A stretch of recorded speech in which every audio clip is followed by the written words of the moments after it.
Bienvenue sur le podcast des Montessori 7, Montessori à la maison. Je suis Anne-Laure Schneider, formatrice Montessori et maman de 5 enfants instruits en famille. Ma mission, c'est d'aider les parents, les assistantes maternelles, bref, tous ceux que dans notre communauté nous appelons des souricettes, à mettre en pratique la philosophie Montessori chez eux, avec leurs enfants ou les enfants qu'ils gardent. Dans ce podcast, nous parlerons donc de pédagogie Montessori, mais aussi de discipline positive, d'instruction en famille, ce que l'on appelle aussi l'école à la maison, de co-schooling et de bien d'autres choses encore. À la suite de mon épisode « Comment reprendre en main la routine du matin », j'ai décidé de vous proposer quelques astuces concrètes pour rendre le moment du petit déjeuner plus rapide et plus efficace. Hier, nous avons déjà vu 3 petites astuces pour aider votre enfant à s'habiller et à se préparer. Il est temps donc de passer à l'étape du petit déjeuner, même si votre enfant a l'habitude de traîner le nez dans sa tartine ou dans son bol de céréales. Alors pour accélérer et rendre un peu plus efficace ce moment du petit déjeuner, la première chose que je vous propose, c'est d'utiliser de la vaisselle cassable, qui soit en accès libre pour les enfants. Alors pourquoi de la vaisselle cassable ? On va le voir dans la 3e astuce. Évidemment, si je vous dis de la vaisselle cassable, ça veut dire à la fois de la vaisselle qui ne soit pas en plastique et en même temps de la vaisselle dont vous acceptez qu'elle se retrouve peut-être un jour cassée. Donc on va éviter la porcelaine de mamie et on va privilégier de la vaisselle à laquelle on ne tient pas trop. Parce que si cette vaisselle est cassable, par définition, elle risque d'être cassée. L'intérêt d'avoir cette vaisselle en accès libre, c'est que votre enfant va prendre l'habitude de sortir ses affaires de petit déjeuner tout seul. Et même si ça prendra peut-être un tout petit peu plus de temps au démarrage, vous vous rappelez le processus montessorien, il faut laisser du temps pour s'entraîner. Eh bien, à terme, votre enfant sera beaucoup plus autonome et les choses iront plus vite parce que vous n'aurez pas besoin d'être derrière à chaque instant, à tout lui sortir, à tout faire pour lui à sa place. Et je vous rappelle également ce que Isabelle Filiosa et Chantal Delsol disaient sur le fait de faire à la place de quelqu'un, et donc, entre autres, faire à la place de l'enfant, à quel point ça nuit à la confiance en soi de l'enfant et à quel point ça diminue l'enfant dans sa dignité. Donc là, le fait d'avoir la vaisselle en accès libre, ça va commencer à responsabiliser votre enfant. Et si vous voulez voir comment vous pouvez aménager les choses, je vous renvoie à ma mini-formation « Aménager sa maison Montessori » où je vous montre comment vous pouvez aménager votre cuisine. Deuxième petite étape, petite astuce, qui m'a été inspirée par l'une des membres de la communauté des Montessori 7, auprès de qui j'avais fait un petit sondage pour connaître leurs difficultés au quotidien le matin. Et donc l'une d'entre elles m'avait répondu que 1 fois sur 2, l'un ou l'autre de ses enfants donc se renverse son bol dessus. Et quand ça arrive sur les habits propres pour la journée, ça rend bien plus furieuse que si ça arrive sur le pyjama. Alors effectivement, cette 2e étape tourne autour de cette question des transvasements et des versets.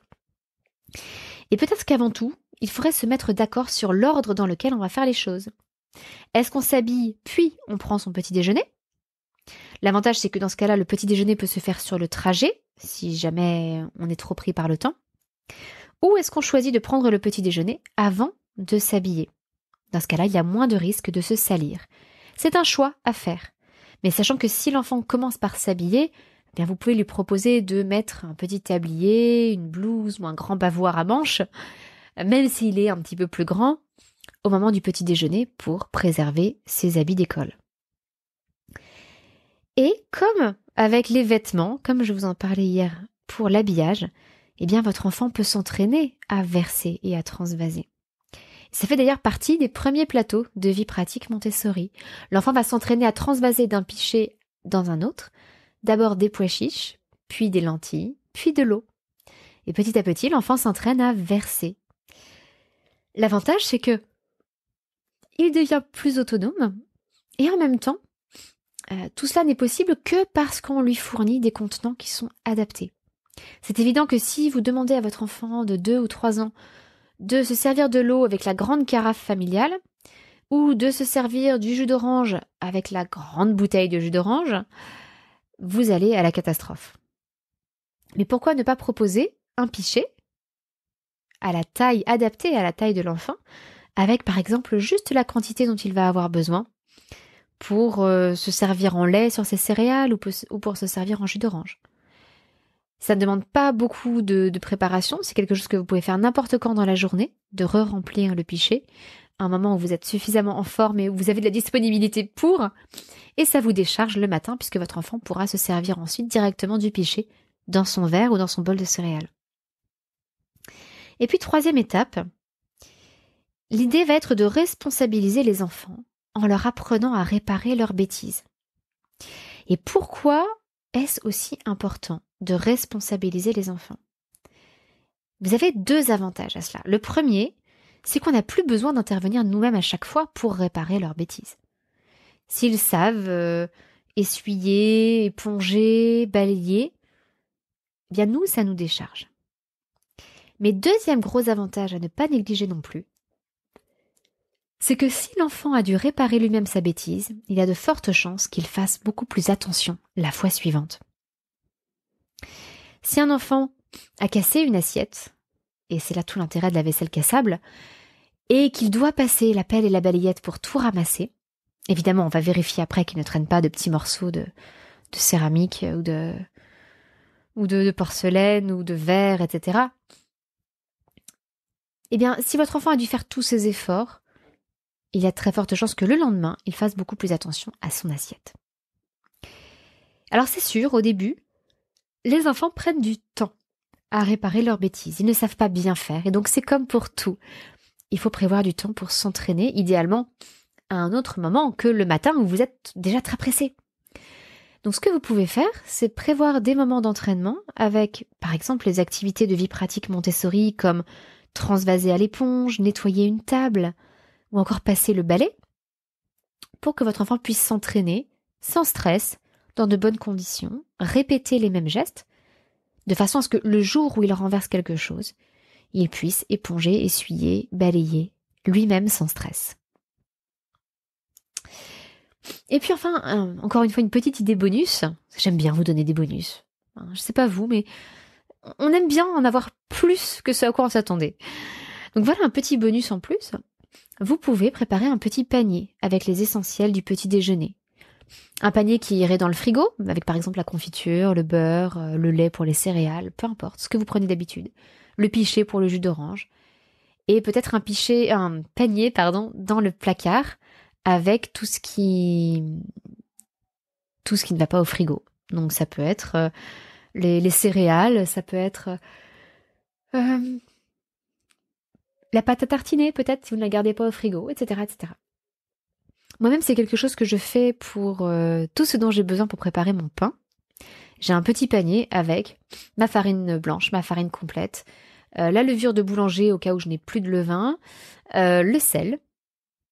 Voilà, tout ça dans un petit panier et j'ai juste à rajouter l'eau et le levain qu'évidemment je vais chercher respectivement au robinet et dans mon pot à levain.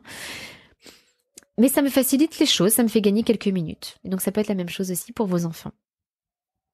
Je vous récapitule donc les quelques astuces que je vous ai données pour rendre le moment du petit déjeuner plus rapide et plus efficace. Premièrement, avoir de la vaisselle cassable en accès libre pour que votre enfant puisse mettre le couvert lui-même.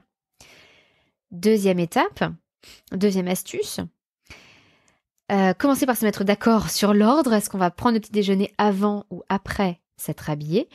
Et s'entraîner à verser pour éviter de salir ses vêtements. Et tout ça avec les activités de vie pratique Montessori. Et troisième étape, responsabiliser l'enfant en lui apprenant à réparer ses bêtises, toujours grâce aux activités de vie pratique, de soins de l'environnement.